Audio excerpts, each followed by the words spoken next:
excited to be back with Isis, queen of barbed wire dolls, currently on tour in support of the wonderful new album, Rub My Mind. Welcome back.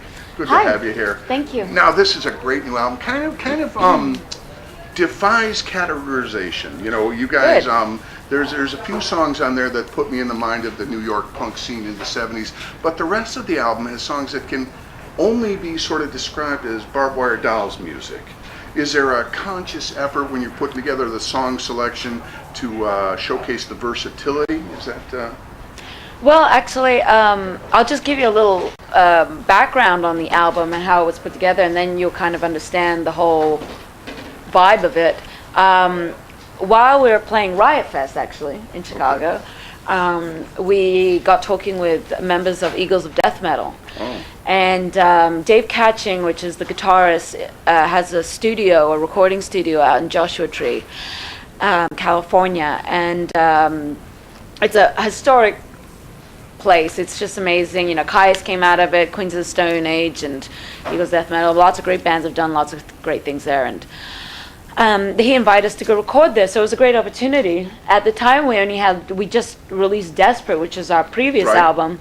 So we really didn't have any new material, but it was such a great opportunity that, of course, we should, you know. We'll go record something. Yeah, we had like 2-3 songs that were just ideas. But we were going to go record at the end of our tour, and a week or so before the sessions were supposed to start, we closed the date with Dave over the phone, and he had called us from Paris. And that was the night that he went on stage and the attacks happened at the Bataclan. Wow. And it was a very surreal experience, because literally he was the last person we talked to before he went out on stage. And then all that happened, and we just assumed, you know, we weren't going to bother him, you know. Once he came back from that, he just wanted, because he lives in the studio too, it's his house. So a few days later he contacted us and said, I haven't heard from you guys, you know, are you still coming in?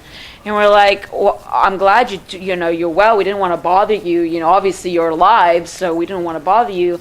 And we're like, are you sure you still want us to come in? And he says, the music must go on. They can't take that away from us. Oh. So that sentence alone just opened up a whole new world to us. And within a couple of days, we wrote that whole album before we went to the studio. And we recorded the whole album in just 2 days while there. Really? And then the next day, Iggy Pop came in to do Post Pop Depression with Josh Homme. So we only had those 2 days, but that whole album was just that energy that was pulled out from us came from the events that happened during that week and, you know, the social climate that's going on nowadays. So naturally, the album's going to be diverse because it was recorded in the middle of the desert.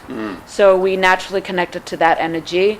We recorded in a studio which has specific equipment to capture that sound. And we weren't looking to write an album. The album wrote itself. Well, lyrically, what was the inspiration for Back in the USSA? Well, even though it's a very prophetic song, even though this album was recorded before Trump came into power, and a lot of the political situation that's going on in America nowadays, if you open your surroundings to what's actually going on in the rest of the world, it's very similar to everything that's going on in the U.S. And other countries have been going through the same political situation that America's going through right now.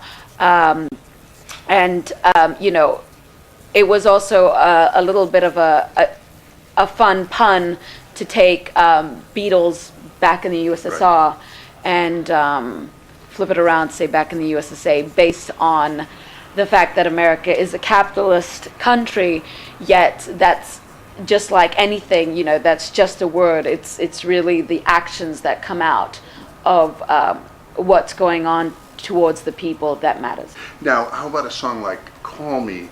That's kind of a bipolar, really raw sort of. Is that a draining process to put yourself out there like that in that song? The song was written about date rape. Oh. So it is a draining it has draining context in it for those that are know someone or have experienced it themselves. And it's hidden though. You don't quite notice it because it's such a fun, poppy, twist of like, two-faced vibe going on. Mm-hmm. But that's life for you. You know what I mean? It's not the situation that makes you stronger. It's you that makes you stronger. And whether or not you can overcome something is up to you. And so you're always fighting with your other self to find the beauty in things. Should I apologize to you?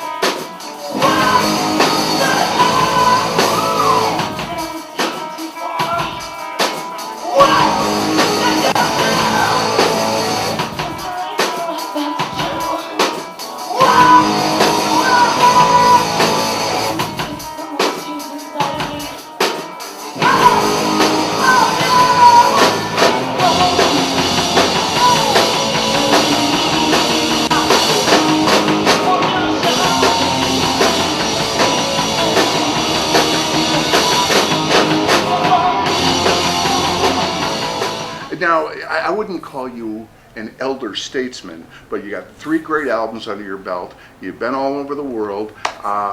You're definitely a seasoned veteran. What do you know now that you didn't know when you started a few years ago? That you can't force anything to happen. You have to just allow yourself to experience all the things that life gives you, and be true in what you do and love what you do, and at the end of the day, that's all that matters. So what does the future hold for Barbed Wire Dolls? What's going on? I mean, right now, we should talk about Rub My Mind. Great new album. Go out and get it if you haven't picked it up. But what else is going on?